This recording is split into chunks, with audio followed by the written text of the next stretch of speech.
Hey friends! So my original plan was to have a vlog in which I read King of Scars and Rule of Wolves. But as I have started editing, I realized that they're gonna work better as separate videos. So here I am, filming a new little intro clip to just say, hey, hello.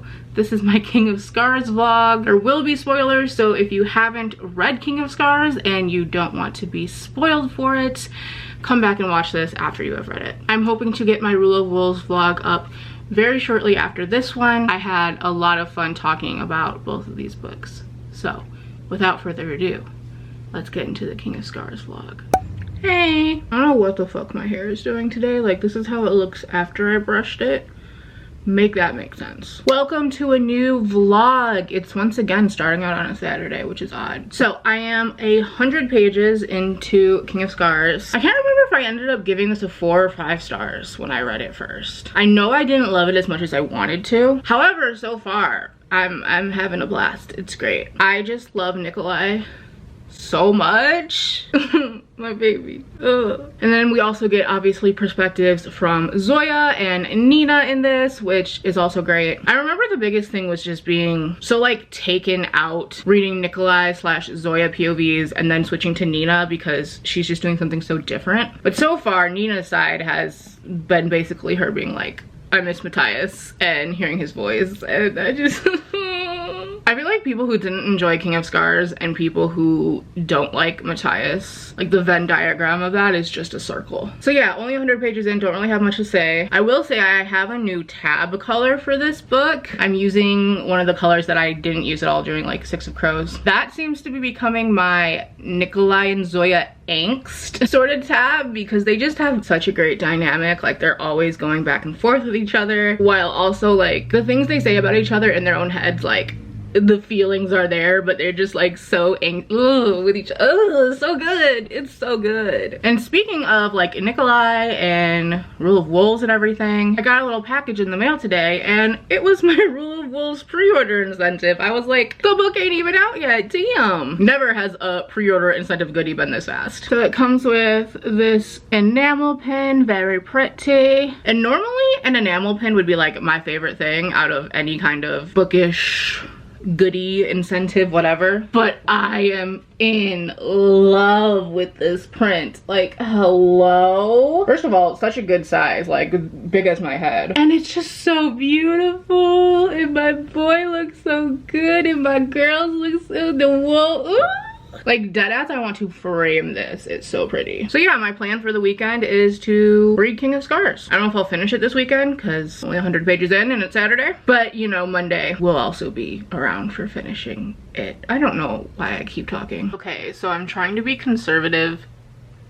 Hated that sentence. I'm trying to not go heavy with my love tab because I'm pretty sure this is all I have left. Like I literally ordered some on Amazon last night. But Nikolai in the sea, oh my god, he's just so I love him so much. So like they're going out to confront these pilgrims who are making a ruckus outside of the palace gates, and basically it's like this cult of Darkling stands, which like, can we just talk about how Leigh Bardugo saw the weird obsession that y'all have with the Darkling and was like, huh?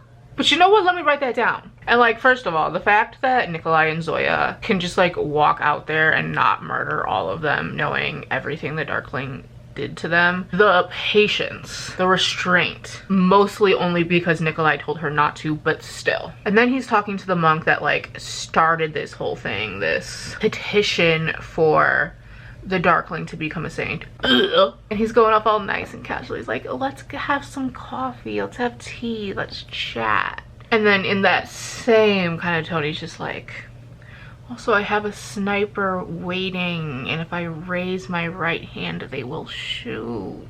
And the monk is like, obviously scared, but he's like, make me a martyr then. And Nikolai's like, oh honey, no. They're gonna try to shoot me, and then I'll blame it on you. We're gonna frame you for murder, and you're gonna go to jail for 30 years. She's so sexy. And then Zoya's just like, please let me kill him. No one will miss him. And Nikolai's like, of course someone will. He has a mother, right? She lives in this city? Like the way he just so casually threatens. Oh, I don't know. It's just so sexy to me. I love him so much. So this book is definitely jarring. And like, I think one of the things that brought it down for me in the first place, like I mentioned, is going from the Nikolai Zoya chapters to the Nina chapters, because I just finished this chapter from Zoya's perspective, and the chapter ends with Nikolai escaping as the monster once again and kind of showing that the monstrous power is growing. He even says Zoya's name and it comes out in like the Darkling's voice. And so it's this like intense chapter. What's gonna happen? How are they gonna like cure Nikolai? And then the chapter ends and we switch to Nina's perspective and it's like, hold on. Hold on. Completely different thing happening over here. But I'm so invested in what you just told me. A few moments later.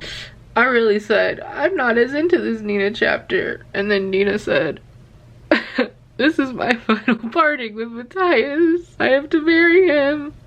I wish Anesh was here. I'm not okay. I'm not okay. See, and now I just finished sobbing over Nina burying Matthias. I'm so shocked that I have any makeup left on my face, but like, I guess it speaks to the product because wow. And now I have a Nikolai chapter and I'm just like, going from these extremes is not okay. I'm not mentally stable enough for this. It's like that one scene, I think it's from America's Next Top Model.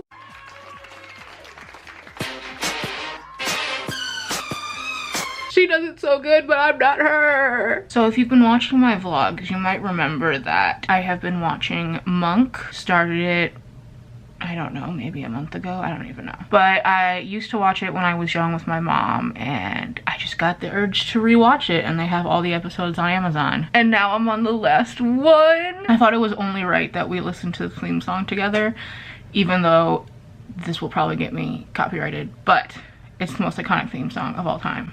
So it's jungle out there. Disorder and confusion everywhere. No one seems to care, but I do. Hey, Who's in charge here? It's a jungle out there. Poison in the very air we breathe. You know what's in the water that you drink? Well, I do. It's amazing. People think I'm crazy to worry all the time. If you paid attention, you'd be worried too. You better pay attention or this world we love so much might just kill you.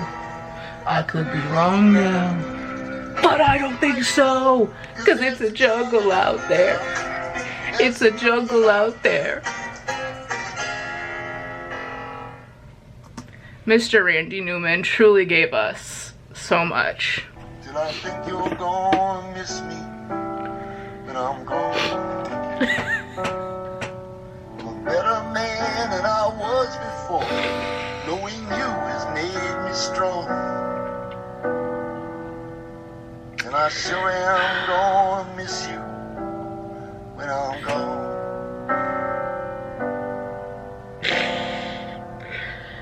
Yes, I sure am gonna miss you when I'm gone. This show ended over 10 years ago.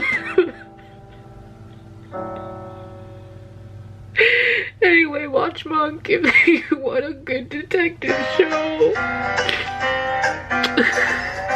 I'm at the scene where they go to where the fold was, and there's a bunch of like pilgrims camped out there that, you know, worship the Darkling, the starless saint. And Zoya just goes off like, you know, all these like horrible things he did, like listing all his crimes. And then she like says to Nikolai, why do they love him? And I'm just like, Leigh Bardugo really wrote me into this book.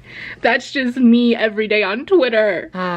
Nothing quite like reading a Leigh Bardugo book and turning the page, expecting to see something familiar and then going, who the fuck is that? Hello, friendos. So I got to page like 300 of King of Scars last night, and I am very much enjoying it still. I did end up going and looking up my old review on Goodreads, and I did give this a 4 stars the first time that I read it. And I said in my review like that it took me a while to get into it. The first half didn't really have much going. I don't know who that bitch was because I completely disagree now. I think what's really made a difference is the fact that I went into this having read the rest of the Grishaverse like directly before, because even in my review I was like, I don't really remember anything about Zoya, which obviously is not the case now. And I think I've come to the realization that the Grishaverse as a whole is so much stronger when you marathon the books, because there's so many little things that you forget about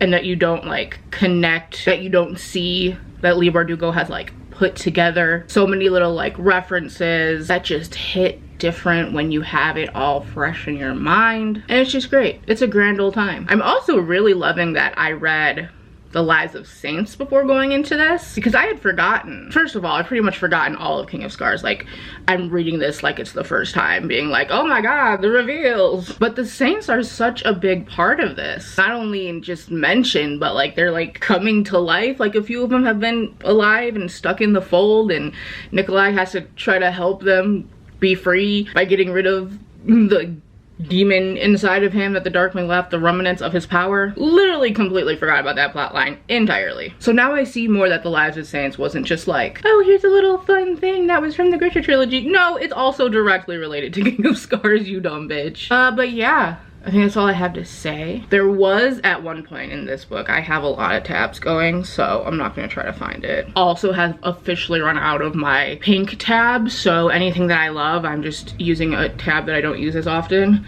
and sticking it out a lot so I can put the right tab when I get more of them. But at one point on the little tour that Nikolai and Zoya and them are going on to these different spots of the miracles that are popping up to see if it has a connection to the Darkling and what's going on with Nikolai. They're going to the fold, but they don't want anyone to know, so they send like a decoy carriage to Kermazin, I don't know how the fuck to say it. And it's like, they'll be at the orphanage, which is in the care of a couple that can be trusted with the crown's secrets. And I don't know if I picked up on it the first time, but that's Mal and Alina, right? Because didn't they rebuild that orphanage and like take it over? I love them. I love it. Also, I love the little relationship that starts to form between Nina and the girl that she meets. I mean, it's not like in a relationship, but like, you know, a hint of something to come. But like, how do you say that name? It is spelled H-A-N-N-E. And I couldn't find something on Leigh Bardugo like saying how to say it. I looked up a pronunciation on YouTube and it was like Henny.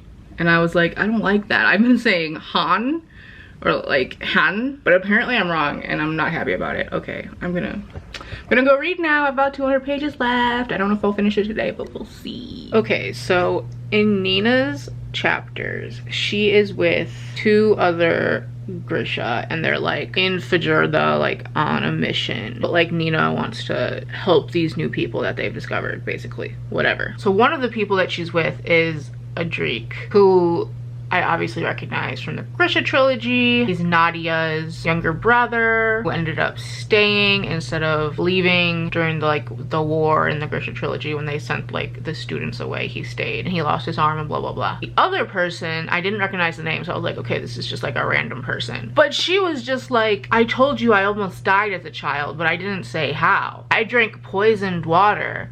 And the Grisha who helped me, who saved my life by taking the poison out, ended up dying. And like she goes on and like says more. And I'm like, hold up. That's the girl that Jesper's mother saved and ended up losing her life because of it. I'm just sure it said in Crooked Kingdom like what the girl's name was, Leonie. But I obviously just like didn't remember. And so now I'm like, I'm screaming like that. I definitely did not remember that the first time that I read this. I'm almost certain because I'm screaming now. Oh my god. So does that mean that like Jesper is gonna maybe show up in Rule of Wolves, because then he's gonna meet Leonie and be like, oh my god, you're the girl my mom saved and died because of, not because of, for. I'm screaming. Okay. So I have about 100 pages left in King of Scars, and I'm at the part where we're learning about Zoya's backstory, her childhood, how she came to be at the little palace, and then eventually how she ended up going from loving the Darkling to hating him. And this girl says, you and I are going to change the world, he told her. And she'd been fool enough to believe him. And once again, I think this is something that I did not realize upon my first read of this book, but Darkling stans go absolutely gaga bananas over that damn quote. And he told Zoya the exact same thing? He's just like every other typical man. He's had 300 something years to grow and he said no. Like, the jokes write themselves. Hi friends, so I did indeed finish King of Scars last night, and yeah, I'm bumping this baby up to a 5-star. It was great. I will say still, if I were to take off points for anything, it's just that flipping between the Nikolai Zoya chapters and the Nina chapters is a little jarring, but like, it's still so good. All my babies are so very badass at the end, between Nikolai and Zoya fighting Elizaveta and Zoya just expanding her powers and sort of becoming one with Juris the dragon, and then Nina at the end of her story breaking out all the women and their babies and once again raising her army of the dead, and just all those women getting their vengeance. Something I absolutely forgot was that Nina's soon-to-be, I'm pretty sure, new boo. Totally forgot that she's Jarl Brum's daughter, or whatever that dude's name is. Matthias's old, like, squadron captain thing. The big bad man in Fajerda. And the way Nina's just, like, not afraid, or at least willing to put her fear aside to literally go into that man's own home as a spy at the end of this. I know she's gonna do it. I know she is going to get her revenge on this man. But I'm also really worried for her, but I know it's gonna be good. Although it's absolutely ridiculous how Leigh Bardugo has the ability to just throw in this random new character's POV in the middle of the book, Isaac, and then make you care about him and then kill him. Excuse me. The way he was able to just like pretend to be Nikolai, honestly iconic. And then of course the very last page is that annoying ass motherfucker popping out once again. Has the goddamn audacity to say, so many of my old friends. Bitch, these are not your friends. But you know,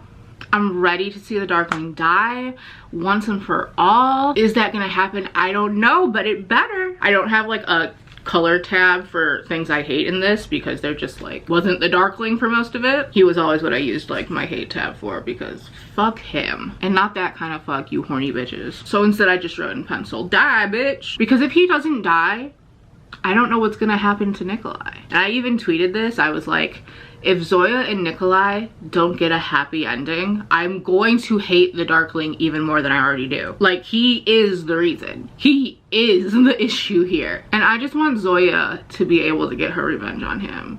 To best him and be like,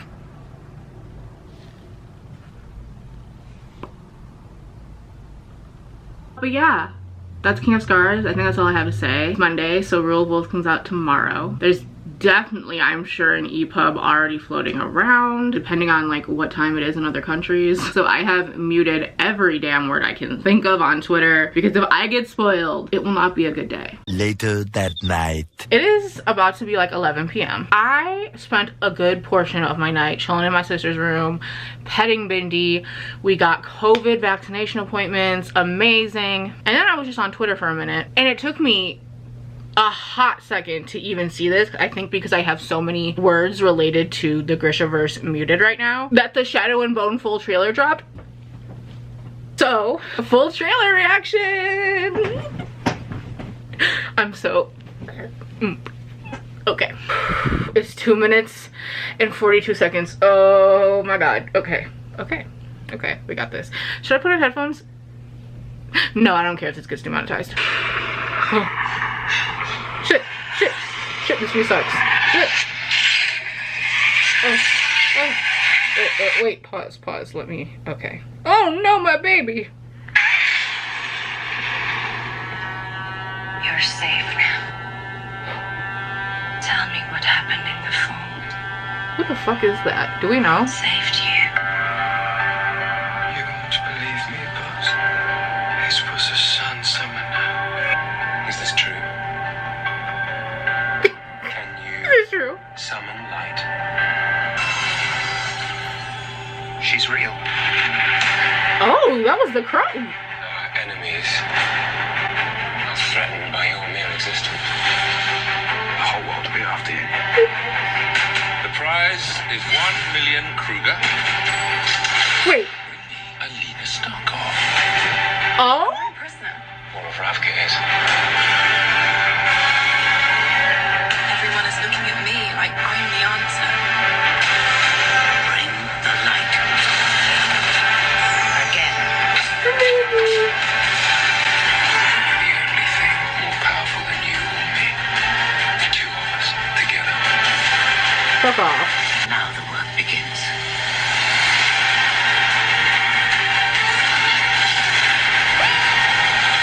If it goes wrong, My baby. On my way back to you. How many bullets do you have? Not enough.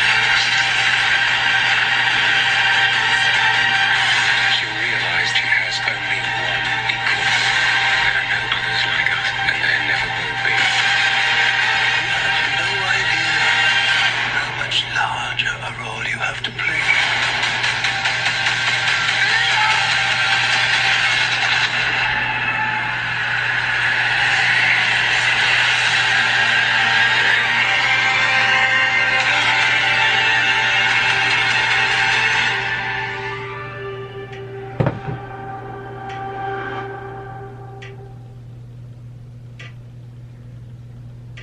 I don't even have words. What the? Be quiet. Stop. No! Oh my god. Holy shit, that was so good. So it looks like they're getting the crow. If my window over there doesn't shut up. So the crows are getting involved because they're being sent to try to capture Alina, which honestly kind of makes sense in if you're gonna put the crows in season 1, like how to do it, I guess. It's just very different. So I wonder if that means that Six of Crows, like that whole plot, like breaking into the ice court, if that's just not gonna be a thing at all. And like, oh my god, I don't know, the possibilities. Ugh. But it looks so good. Alina looks so good. Alina and Mel look so good, my baby. Okay, I'm gonna go watch it like a million more times, unmute a few words so that I can see the timeline's reaction, and just they would do this to us right when Rule of Wolves is coming out, when I have everything muted. Hello. So that's it for my King of Scars vlog. Thank you so much for watching. As I said in the beginning of this video, my Rule of Wolves vlog will be up super soon. Can't wait to chat about it with you all. So I'll see you next time for that video. And after all of this, my videos won't be so Grishaverse centered. So for those of you that have been waiting for that, it's coming. Okay, again, thank you for watching. Bye.